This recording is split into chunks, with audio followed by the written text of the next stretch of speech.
কাজ করতে আসছি কেমন যেন ভালো লাগছে না। সুতরাং একটা ডিসাইড করলাম একটু বাইরে থেকেই ঘুরে আসা যাক। তো গাড়িটা নিলাম আর গিন্নির সাথে বেরিয়ে পড়লাম। তখন সন্ধ্যা, সময় সন্ধ্যা এবং আকাশে মেঘলা মেঘলা আকাশ এবং রাস্তায় বেরিয়ে পড়লাম। রাস্তা তো আপনারা জানি কেমন রাস্তা, একদম ফাটাফাটি রাস্তা আজকাল। আগে থেকে ডিসাইড করে নিয়েছিলাম যে বনগাঁর দিকেই যাবো। সন্ধ্যাবেলায় তো ওই জন্য রাস্তায় একটু গাড়ি ঘোড়ার সংখ্যা অনেক বেশি ছিল, ভিড়ও খুব বেশি ছিল।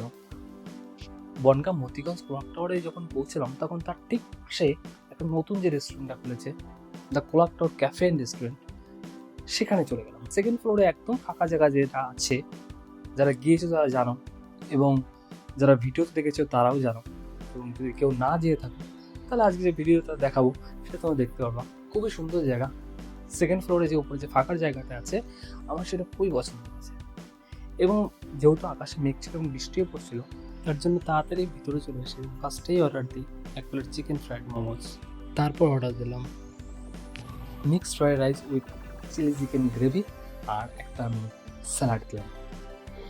তো প্রথমে তো মোমোটা নিয়ে এলো, তো মোমো সার্ভ করার পরে মোমোটা আমরা খেলাম।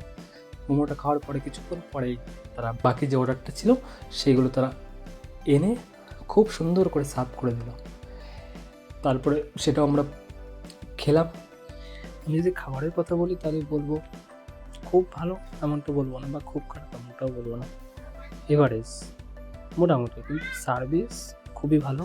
আমি কিন্তু নিজে যে খাবারগুলো খেয়েছি শুধুমাত্র সেই খাবারের কথাই বলছি, অন্য খাবারের কথা আমি বলতে পারবো না। কিন্তু আমি যা খেয়েছি সেটা আমার কাছে এভারেজ লেগেছে, না খুব ভালো না খারাপ লেগেছে, ঠিক আছে, এভারেজ।